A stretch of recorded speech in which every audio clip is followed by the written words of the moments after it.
Special incentive revision జరిగిన ప్రాంతాల్లో బీజేపీకి పడవన్న ఓట్లు అన్ని తొలగించారని వార్తలు వస్తున్నాయని మాజీ మంత్రి కేటీఆర్ అన్నారు. 27 లక్షల మంది తమకు ఓటు హక్కు ఉంది కానీ తమను తొలగించారని కోర్టులో కేసు వేశారన్నారు. ఎస్ఐఆర్ తెచ్చి వెస్ట్ బెంగాల్లో 95 లక్షల ఓట్లు, బీహార్ లో 65 లక్షల ఓట్లు తీసేశారని ఆరోపించారు. బీహార్ లో లాలూ ప్రసాద్ యాదవ్ గెలుస్తారని అంతా అనుకున్నారు కానీ ఓడిపోయారని అన్నారు. బీహార్ లో, బెంగాల్లో ఇంకా ఎస్ఐఆర్ జరిగిన మిగతా రాష్ట్రాల్లో మాకు పడై అనుకున్న ఓట్లు కొన్ని కట్ చేసిండ్రు అనే వార్తలు వస్తున్నాయి. నేను ఉత్తగానే చెప్తలేను ఈ మాట. బెంగాల్లో ఈరోజు ఈ నిమిషానికి 27 లక్షల మంది మాకు ఓటు హక్కు ఉంది కానీ మమ్మల్ని తొలగించిండ్రు అని చెప్పి కోర్టులో ఇంకా నడుస్తున్నది పంచాయతీ. అది కోర్టు నడుస్తూనే ఉన్నది. ఇక్కడ ఎలక్షన్ అయిపోయింది, ఆమె దిగిపోయింది, ఆగమాగం అయితేనే ఉన్నది. అందుకే ఇంపార్టెంట్, ఒక్కొక్క ఓటు మనం జాగ్రత్తగా చూసుకుంటే మనకు ఆ పరిస్థితి తప్పుతుందన్న ఉద్దేశంతోనే మీకు ప్రత్యేకంగా ఈ అవగాహన కార్యక్రమం. పశ్చిమ బెంగాల్లో మమతా బెనర్జీ గారు ఓడిపోయినారు. వెస్ట్ బెంగాల్లో 95 లక్షల ఓట్లు అక్కడ ఎలక్షన్ కమిషన్ ఆఫ్ ఇండియా తీసేసింది.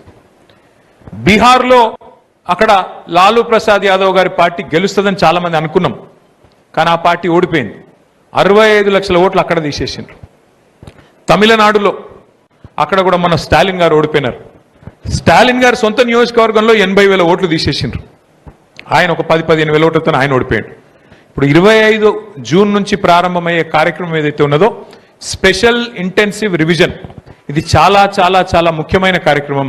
మీ అందరికీ మీకు ఇచ్చిన కాగితాలు ఇచ్చింటారు, మీకు ఇచ్చిండ్రా? ఒక్కసారి చూపెట్టుండ్రు జరా. అందరికి వచ్చినాయా రాలేదా? మంచిగా తీసుకుపోయి దీన్ని మంచిగా అర్రల అల్మార్లో పెట్టుండ్రి, మళ్ళీ తీసి చూడకూరి. నాకు తెలుసు మీరు ఏం చేస్తారు. తీసుకుపోయి ఇంట్లో ఇట్లా వారేసి మళ్ళీ పక్కకు బండెక్కి అవతల పడ్డామంటే పొలం కాడికి పోయినామంటే మళ్ళీ మనకు గుర్తు కూడా ఉండదు. దయచేసి చాలా కష్టపడి మీకు విలువైన సమాచారం అందులో ఉన్నది, చదువుండ్రి, అర్థం చేసుకోండి. పశ్చిమ బెంగాల్లో మమతా బెనర్జీ గారు ఓడిపోయినారు. వెస్ట్ బెంగాల్లో తమ్ముడు మన్నె గోవర్ధన్ రెడ్డి గారు బాగా మాట్లాడిండు, మంచిగానే చెప్పిండు. ఏం చెప్పిండు? మనం ఓట్లేసి గెలిపించిన ఎమ్మెల్యే లంగలలో కలిసిపోయిండు అని చెప్పిండు. దానం నాగేంద్ర చెప్పిండా? మరి మీరేం చెప్తారు? ఖైరతాబాద్ వాళ్ళు ఆయన లంగలలో కలిసిపోయిండు. మీరు మొత్తం కలిపితే 2,50,000 ఓట్లు మీ నియోజకవర్గంలో. 3 లక్షల, సరే 3 లక్షలు అనుకో. బూతులు ఎన్ని? 245, 245 బూత్లు, 3 లక్షల ఓట్లు, 2,90,000 ఓట్లు. అంటే ఎన్ని ఇండ్లు ఉంటాయి ఖైరతాబాద్లో? 1,00,000 ఇండ్లు ఉంటాయా? ఇంటికి 3 అనుకో, అంతే కదా. 6 డివిజన్లు, 75,000 ఇండ్లు, 3 లక్షల ఓట్లు. అంటే డివిజన్కి ఎన్ని ఇండ్లు? 15,000 ఇండ్లు ఉంటాయి. 12 నుంచి 15,000. మరి నేను అడుగుతున్నా మా సోదరులను, ఎమ్మెల్యే మీరు గెలిపించిన ఎమ్మెల్యే వేయండి, కాంగ్రెస్లో వచ్చిండు, ఆయనకి ఏం ఆశ చూపెట్టినో పోయిండు. మరి నేను అడుగుతున్నా మన పార్టీ నాయకులను, కార్యకర్తలను, ఇంటింటికి పోయి చెప్పాలనా లేదా? మనమే ఇట్లా ఎమ్మెల్యే ఇట్లా గలీజ్ పని చేసిండు, మరి మనం పార్టీని కాపాడుకోవాలి. 12,000 ఇండ్లు ఒక్కొక్క డివిజన్, 12,000 గడపలు ఎక్కాలి, దిగాలి. ఒక్కొక్క ఇంట్లో 3 లేదా 4 ఉంటారు. 36,000 నుంచి 50,000 మంది ఉంటారు. మీరు ఇప్పటి నుంచి మనం అనుకుంటే, ఇప్పటి నుంచి గట్టిగా తగులుకుంటే, ఎందుకంటే మీకు తెలుసు, నాకు తెలుసు, ఎమ్మెల్యేగా ఇక్కడ పోటీ చేసిండు, గెలిచిండు. పార్లమెంట్కి ఎక్కడికి వెళ్ళి పోటీ చేసిండు, చేయి గుర్తు మీద చేసిండా లేదా? అది కండువా వేసుకొని తిరిగిండా లేదా? మరి రేపో మాపో పీక్తుందా లేదా? పదవి పోతుందా లేదా? పక్కా जाता, ज्यादा वक्त नहीं है, पक्का जाता. खैरताबाद में इलेक्शन बहुत ही जल्द आ जाता, जल्द से जल्द आता. కాంగ్రెస్ లో లంగతనం చెప్పుకుంటూ తిరిగితే సీనన్న చెప్పినట్టు 5 నిమిషాలు ఎత్తినానుగా కూర్చొని ముచ్చట పెట్టి, అక్క నీకు ఇది వచ్చిందా? కేసీఆర్ ఉన్నప్పుడు కేసీఆర్ కిట్ వచ్చింది, ఇప్పుడు వస్తుందా అక్క అంటే ఏం చెప్తుంది? ఏ వస్తలేదు, వీడు బంద్ చేసిన అని చెప్పది. అక్క నీకు రంజాన్ తోఫా వచ్చిందని అడిగినావు అనుకో, ఆప ఆరా క్యా రంజాన్ తోఫా అని అడిగినావు అనుకో, ఇంటికి పోయి క్యా బోల్తే? గాలియాं देते, अरे क्या है उन्होंने, कहां से आए जी? బతుకమ్మ చీర వచ్చిందా లేదా అక్క అని అడిగితే చెప్పరా మనోళ్ళు? వచ్చిందా అక్క బతుకమ్మ చీర? బతుకమ్మ చీర బంధు, కేసీఆర్ కిట్ బంధు, బస్తీ దవాఖానా బంధు, పిల్లలకు బడిలో బ్రేక్ఫాస్ట్ బంధు. వీళ్ళు వచ్చినాక మొత్తం వ్యాపారాలే బంద్ అయిపోయినాయి. ఇవన్నీ నువ్వు కూర్చొని ముచ్చట పెడితే ఆటోమేటిక్గా ముచ్చట వెళ్తుంది, అందరు మంచిగా మాట్లాడతారు. ఒక్కొక్క ఓటు విలువైంది, ఒక్కొక్క బూత్ విలువైంది. మేరా బూత్ మజ్బూత్ అన్నాడు మా శ్రవణన్న. బూత్ గట్టిగా ఉంటే జీత్ నిశ్చిత్ అన్నాడు. ఒక గది కావాలి. కేసీఆర్ సార్ ముఖ్యమంత్రి కావాలంటే ఖైరతాబాద్లో ఎమ్మెల్యే గెలవాలి. ఖైరతాబాద్లో ఎమ్మెల్యే గెలవాలంటే మీరు బూత్లో మెజారిటీ తేవాలి. అందుకే దయచేసి మిమ్మల్ని అందరినీ కోరేది, మీ అందరినీ ప్రార్థించేది, బీజేపీ పరిస్థితి మంచిగా లేదు, కాంగ్రెస్ పరిస్థితి అంతకంటే అధ్వానంగా ఉంది. ఖచ్చితంగా ప్రజలందరూ మన దిక్కే చూస్తున్నారు. ఎప్పుడు వస్తాడా మళ్ళా కేసీఆర్ అని చెప్పి చాలా చాలా బేచైనితో చూస్తున్నారు. ఇవాళ రాష్ట్రం పుష్కర కాలం దాటిన తర్వాత ముష్కరుల చేతిలో పడిపోయింది రాష్ట్రం. ముష్కరులు అంటే తెలుసు కదా మీకు, ఇక మన భాషలో చెప్పాలంటే లంగల్ దొంగల చేతిలో పడ్డది ఇవాళ రాష్ట్రం. నేనేదో రేవంత్ రెడ్డి గారి మీద కోపంతోనో ఆయన మీద ఈర్ష్యతోనో అసూయతోనో నేను మాట్లాడతలేను, బాధతో మాట్లాడుతున్నా. అధికారం ఎవరికీ శాశ్వతం కాదు. ఎవరమైనా సరే, ఎంత గొప్ప వాళ్ళమైనా సరే, ఈ దేశంలో ఇందిరాగాంధీ గారు ఓడిపోయిన ఒక దశలో, ఎన్టీ రామారావు గారు ఓడిపోయినారు. మనం వారికంటే గొప్ప వాళ్ళం ఏం కాదు, ఎప్పుడో ఒకప్పుడు దిగిపోవాల్సిందే. కానీ అధికారం నుంచి మనం తప్పుకున్న తర్వాత ప్రజలు ఆశించేది, మనం కూడా ఆశించేది ఏంటంటే మనకంటే మన తర్వాత చుట్టోడు మంచిగా పని చేయాలని కోరుకుంటాం. ఎట్లయితే మన జీవితంలో మన పిల్లలు మనకంటే బాగుండాలి, మన పిల్లలు మనకంటే ఉన్నతంగా చదవాలి, ఉన్నతంగా బతకాలని కోరుకుంటామో, అట్లే మనం కష్టపడి తెచ్చిన రాష్ట్రం ఇది. ఇదేదో ఆటోమేటిక్గా వచ్చిన రాష్ట్రం కాదు, అగాధం వచ్చి పడ్డ రాష్ట్రం కాదు. కష్టపడి వందల వేల మంది చచ్చిపోతే ఇవ్వక తప్పని అనివార్యత, ఇవ్వకపోతే మెడ మీద కత్తిపెట్టి ఇవ్వకపోతే ఈపు చింతపండు అవుతుందని చెప్పి బెదిరిస్తే అట్లా వచ్చిన రాష్ట్రం తప్ప ఆషామాషిగా వచ్చిన రాష్ట్రం కాదు. అందుకే ఈ రాష్ట్రంలో మరి తప్పులు జరిగినా, బాధపడ్డా, ప్రజలు కష్టపడ్డా, అందరికంటే ఎక్కువ దుఃఖపడేది, అందరికంటే ఎక్కువ బాధపడేది ఎవరి గుండె అంటే మన నాయకుడు కేసీఆర్ గారి గుండె. ఇవాళ ఆయన తల్లడిల్లిపోతా ఉన్నాడు. అధికారం లేక కాదు, అధికారం ఏముంది, ఆయన చేసిన పదవి అదేం కొత్తది కాదు. మళ్ళా గెలిస్తే మళ్ళా గదే పాత పదవి వస్తుంది కేసీఆర్ గారికి, కొత్తదేం కాదు. 10 ఏళ్ళు ముఖ్యమంత్రిగా పనిచేసిండ్రు కేసీఆర్ గారు. కానీ ముఖ్యమంత్రిగా అంటే ఆయన ఏదో దాన్ని ఆషామాషిగా చేయలేదు, ఒక తపస్సులాగా చేసిండు. ఇవాళ మన సిరిసిల్ల ప్రాంతమే ఒక గొప్ప ఉదాహరణ. మనది కార్మిక. తెలంగాణలో జనసేన అధినేత AP deputy CM Pawan Kalyan రాజకీయ కార్యకలాపాలపై ముఖ్యమంత్రి రేవంత్ రెడ్డి స్పష్టమైన వ్యాఖ్యలు చేశారు. రాష్ట్రంలో ఎవరైనా రాజకీయాలు చేయడానికి స్వేచ్ఛ ఉందని, పవన్ కళ్యాణ్ కు కూడా అదే వర్తిస్తుందని ఆయన పేర్కొన్న బహిరంగ సభకు అనుమతి నిరాకరించిన అంశంపై స్పందించిన సీఎం ఆ నిర్ణయం పూర్తిగా శాంతి భద్రతల పరిస్థితులను దృష్టిలో ఉంచుకుని తీసుకున్నదేనని వివరించారు. రూలింగ్ గవర్నమెంట్ ఎప్పుడు కొంచెం పెడద్దు. నాకు ఇక్కడ కాంగ్రెస్ గవర్నమెంట్ పని కట్టుకొని చేసిందా అని నేను అనుకోవట్లా. రేవంత్ రెడ్డి గారికి కూడా నాకు అవసరం, నాకు తెలుసు ఆయన బిహేవ్ జరిగిందని కూడా నేను అనుకోవట్లేదు. అది కూడా మేము చెప్తున్నాను కదా. రామాయణంలో రావణాసురుడు ఉన్నట్టుగా ఈనాడు మన నగర అభివృద్ధిలో రావణాసురులు, మారీచులు, సుబాహులు, శుక్రాచార్యులు అందరూ ఉన్నారు. శుక్రాచార్యుడు ఫామ్ హౌస్ లో పండిండు, మారీచుడిని, సుబాహుల్ని మన మీదికి వదిలిండు. పెద్ద రాక్షసుడు, పిల్ల రాక్షసులు కలిసి ఈనాడు భారత్ ఫ్యూచర్ సిటీని మేము అడ్డుకుంటాం, మేము రద్దు చేస్తాం అంటున్నారు. నేను అడుగుతున్నా ఇక్కడ ఉన్న యువకులను, ఈనాడు ఫ్యూచర్ సిటీని రద్దు చేయాలన్నా, ఫ్యూచర్ సిటీని విస్తరించాలన్నా మీరు ఒక్కసారి చెప్పండి. ఈనాడు ఫ్యూచర్ సిటీ మన ఫ్యూచర్కే కాదు, మన పిల్లలు, వాళ్ళ పిల్లలు భవిష్యత్ తరాలకు గొప్ప ఫ్యూచర్ను అందించడమే కాదు, భారతదేశానికే కాదు ప్రపంచానికి ఒక దిక్సూచిగా, ఒక గొప్ప నగరంగా తీర్చిదిద్దాలి అని ఈనాడు మన ప్రభుత్వం సంకల్పంతో ఈ కార్యక్రమాన్ని తీసుకున్నది. ఈ సంకల్పాన్ని అడ్డుకోవాలని ఈనాటి రాక్షసులు కడుపు నిండా విషం పెట్టుకొని, కళ్ళల్లో నిప్పులు పోసుకొని, ఇక్కడనే కాదు అమెరికాకి వెళ్ళి ఫ్యూచర్ సిటీని మేము రాగానే రద్దు చేస్తామంటారు.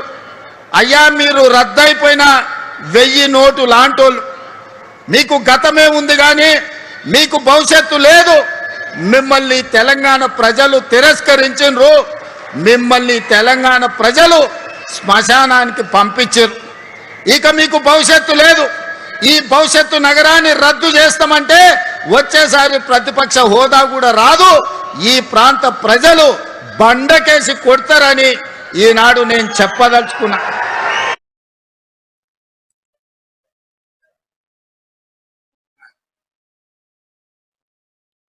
వర్క్ ఫ్రం పేరుతో ఓ వ్యక్తి రోడ్డుపై బైక్ నడుపుతూ దానిపై ల్యాప్టాప్ పెట్టుకుని వెళ్తున్న వీడియో వైరల్ అవుతోంది. సదరు వీడియోపై సిపి సజ్జనార్ ఎక్స్ వేదికగా స్పందిస్తూ బైక్లపై ప్రయాణిస్తూ ఆఫీస్ పనులు చక్కబెట్టే వర్క్ ఫ్రం బైక్ వెర్రితనంపై తీవ్ర ఆగ్రహం వ్యక్తం చేశారు. రోడ్డుపై ప్రయాణించేటప్పుడు వాహనదారుడి ఏకాగ్రత ఒక్క క్షణం తప్పినా అది వారి ప్రాణాలకే కాకుండా పక్కన వెళ్లే ఇతర అమాయక ప్రయాణికుల భద్రతకు కూడా ముప్పని హెచ్చరించారు.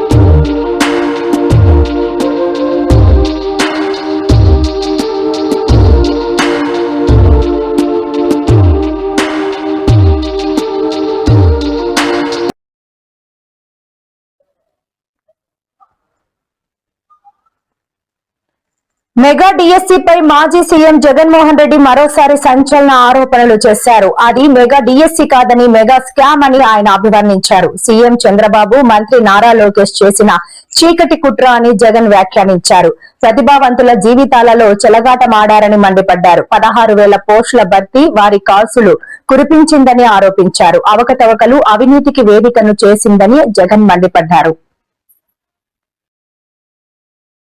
6,100 మా హయాంలోనే మేము నోటిఫికేషన్ ఇచ్చిందే ఆయన రద్దు చేసి దాన్ని క్యాన్సిల్ చేసి 6,100 కూడా దీంట్లో యాడ్ చేసుకుని మొత్తంగా 16,000 నోటిఫికేషన్ ఇచ్చినాడు అనేది పక్కన పెడితే అయినా ఇది మెగా అనే జాబితాలోకి ఎక్కడ రాదు. కానీ ఆ మెగా డిఎస్సి పేరుతో ఈయన నిర్వహించిన ఈ 16,000 ఉద్యోగాల భర్తీ ప్రక్రియ చూస్తే ఎంతమంది ఆవేదనతో ఉన్నారు ఈ రాష్ట్రంలో అన్నది కంటికి కనిపిస్తూ ఉంది.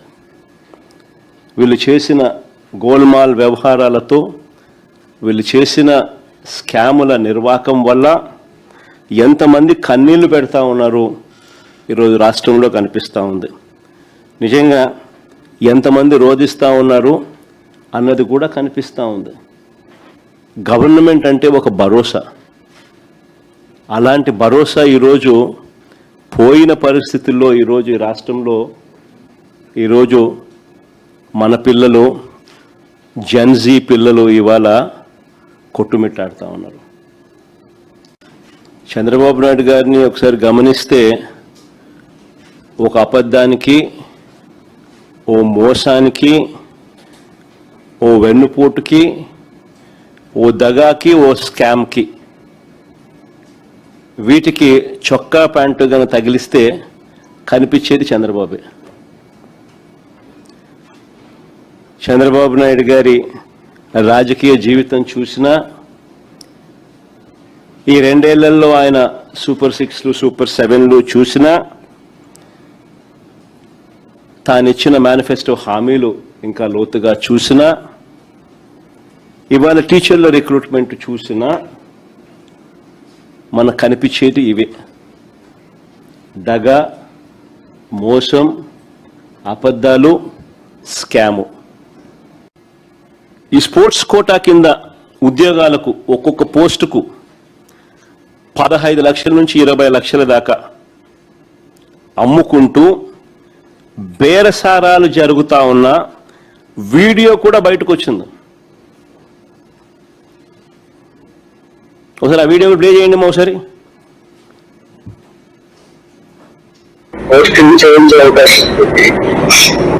సార్ అట్లా కాదు సార్, అంటే ఎంతలో అవుతుంది సార్? ఒకసారి వస్తే మాట్లాడదామండి. అంటే కలిసి మాట్లాడమంటారండి? రేపు బయలుదేరామండి. ఎన్నింటికి రమ్మంటారు సార్? ఇష్టం, మీరు ఏ టైంకి వెళ్ళారండి. సరే సార్. ఇప్పుడు మా చెల్లి కూడా కావాలంటే నేను ఒక్కన మా బావ నేను ఒకే సరిపడు.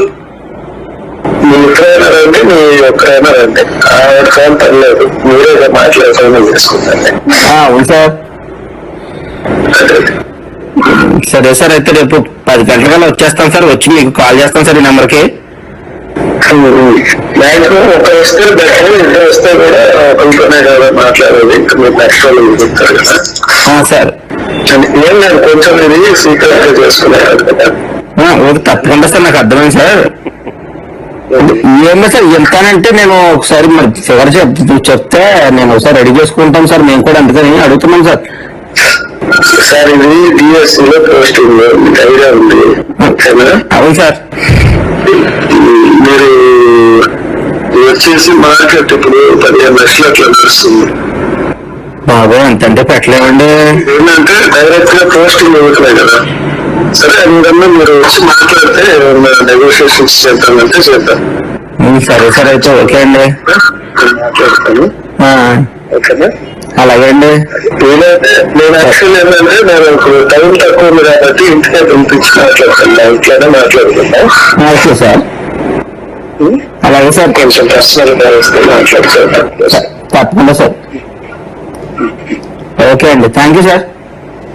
కొంచెం పర్సనల్ కదండి, ఇది డిస్కస్ చేసుకోవాలి. లేదో చెప్పిందండి, మా చెల్లి చెప్పిందండి. పోస్ట్ ఇంపార్టెంట్ కదా సార్, మా ప్రజెంట్ వస్తామండి, చూసుకుంటాం సార్. సరే అండి. ఆంధ్రప్రదేశ్ ప్రభుత్వం లోగో డీపీగా పెట్టుకొని ఒక క్యాండిడేట్తో బేరసారాలు చేస్తున్న వీడియో ఇది. ఈ వీడియో బయటికి రాగానే తూతూ మంత్రంగా ఒక కేసు పెట్టారు. కేసు పెట్టి స్టేషన్ బెయిల్ ఇచ్చి ఇడిచిపెట్టేసినారు. ఈ వీడియో బయటికి రాగానే తూతూ మంత్రంగా కేసు పెట్టి స్టేషన్ బెయిల్ ఇచ్చి వదిలేసినారు. చేసిన విచారణ శూన్యం. ఈ విషయాలు ఏవి కూడా బయటికి రాకుండా దాచిపెట్టి ఎలా డబ్బులు చేసుకోవాలి, దిస్ ఇస్ హిస్టరీ. ఇవన్నీ కూడా ఏదైతే నేను అడిగానో చూపించానో ఇలాంటివన్నీ కూడా ఎత్తి చూపితే చంద్రబాబు నాయుడు గారికి మాత్రం నరాలు తెగిపోయేంత బీపీ,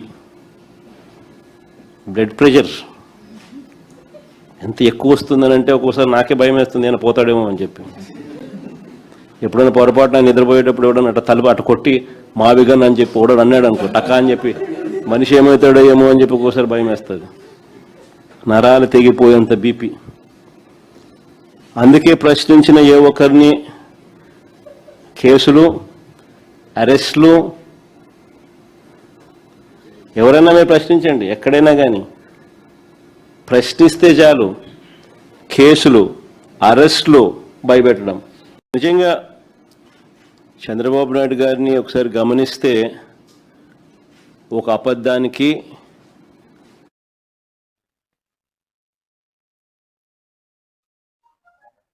వచ్చేది వైఎస్ జగన్ పాలనేనని మాజీ మంత్రి అంబటి రాంబాబు అన్నారు. ఈ సందర్భంగా అంబటి మాట్లాడుతూ చంద్రబాబు దిష్టిబొమ్మ దగ్ధం చేస్తుంటే డీఎస్పీ అడ్డుకున్నారని మండిపడ్డారు. ఇది ముగ్గురు మోసగాళ్ల ప్రభుత్వమని ఆయన విమర్శించారు.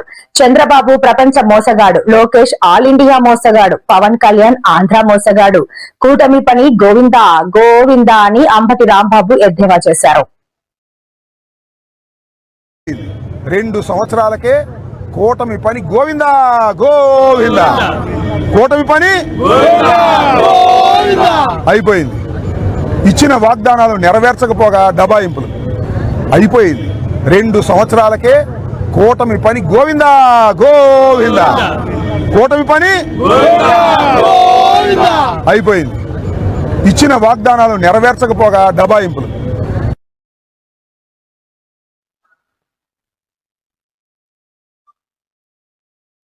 టీడీపీది పచ్చగొడ్డలి పార్టీ అని మాజీ మంత్రి కొడాలి నాని విమర్శించారు. వైసీపీది గొడ్డలి పార్టీ అని చేస్తున్న విమర్శలకు కొడాలి నాని స్ట్రాంగ్ కౌంటర్ ఇచ్చారు. 2029 ఎన్నికల్లో ప్రజలు వైఎస్ జగన్ కు పరశురాముడి గొడ్డలిని అందిస్తారని ధీమా వ్యక్తం చేశారు. రాబోయే రోజుల్లో టీడీపీకి పరశురాముడిలా జగన్ రాజకీయ సమాధి కట్టడం ఖాయమని కొడాలి నాని హెచ్చరించారు.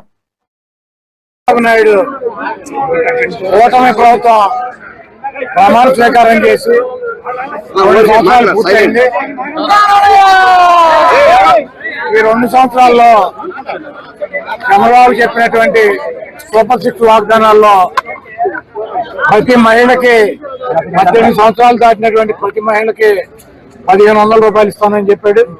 అంటే సంవత్సరానికి 18 సంవత్సరాలు దాటినటువంటి ఈ రాష్ట్రంలో ఉన్నటువంటి మహిళలు 60 సంవత్సరాల్లో మహిళలకి ఒక్కొక్క మహిళకి 18,000 రూపాయలు చొప్పున 2 సంవత్సరాల నుంచి 30,000 రూపాయలు బాకీ ఉన్నాడు.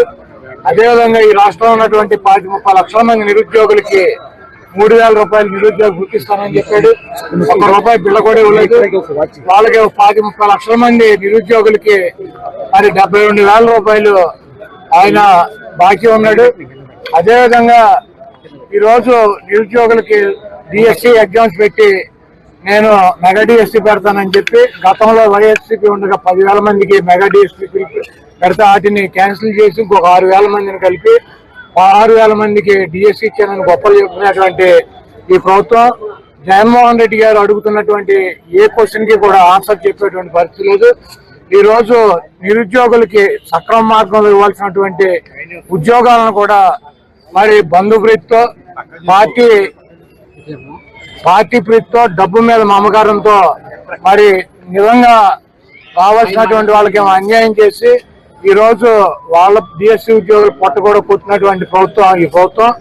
అదేవిధంగా ఈ రాష్ట్రాన్ని అనేక రకాలుగా అభివృద్ధి చేస్తాను, నేను సంపద సృష్టిస్తానని చెప్పాడు. సంపద సృష్టించేది ఏం లేదు.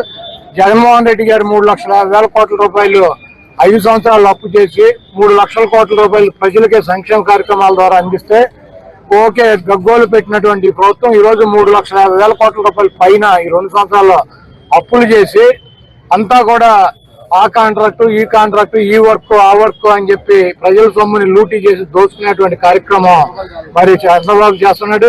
సంపద నేను సృష్టిస్తానని చెప్పి ఇప్పుడు అధికారంలోకి వచ్చినాక చెబుతున్నాడు చంద్రబాబు నాయుడు గారు. సంపద నేనుగా సృష్టించడం, సంపద సృష్టిస్తాం అంటే పిల్లల్ని ఎక్కువ మందిని ఎవరికంటే వాడు ఎక్కువ సంపద సృష్టించినట్టు.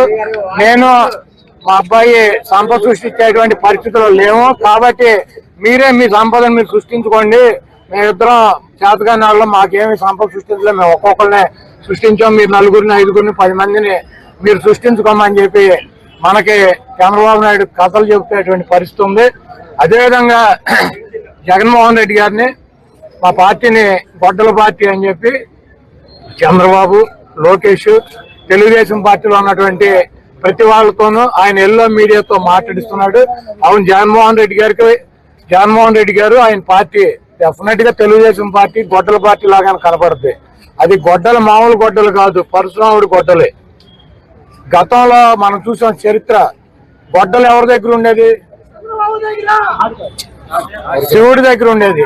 శివుడి చేతులు ఇప్పుడు కూడా ఉంటది. ప్రతి మన శివుడికి పూజ చేసే వాళ్ళకి తెలుస్తుంది, శివుడి చేతిలో ఒక చేతిలో గొడ్డలు ఉంటది, 2 దుర్గామాత చేతిలో గొడ్డలు ఉంటది, 3 విఘ్నేశ్వరుడి చేతిలో గొడ్డలు ఉంటది.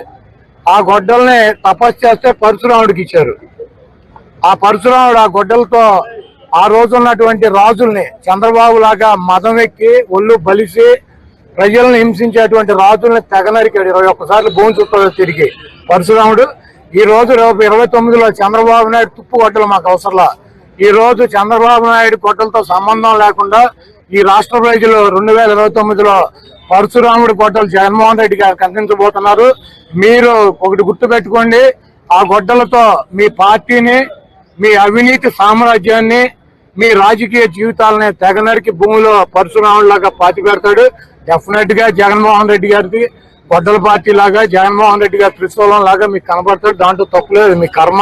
మీరు చేసినటువంటి పాపాలకి, మీరు చేస్తున్నటువంటి అబద్ధాలకి, మీరు చేస్తున్నటువంటి 420 కార్యక్రమాలకి డెఫినెట్ గా జగన్మోహన్ రెడ్డి గారు మీ గొడ్డల్లా కనపడటంలో మీకు, మీ పార్టీకి, మీ అభిమానులకి, మీ మీడియాకి తప్పులేదు. అది పరశురాముడి గొడ్డలు. తప్పకుండా ఆ పరశురాముడి గొడ్డలి 2029లో ప్రజలు జగన్మోహన్ రెడ్డి గారు చేతికిస్తారు. ఆ ప్రజలు ఇచ్చినటువంటి గొడ్డలతో మీ అవినీతి సామ్రాజ్యాన్ని పోకటి వేలతో సహా తగలిస్తారు.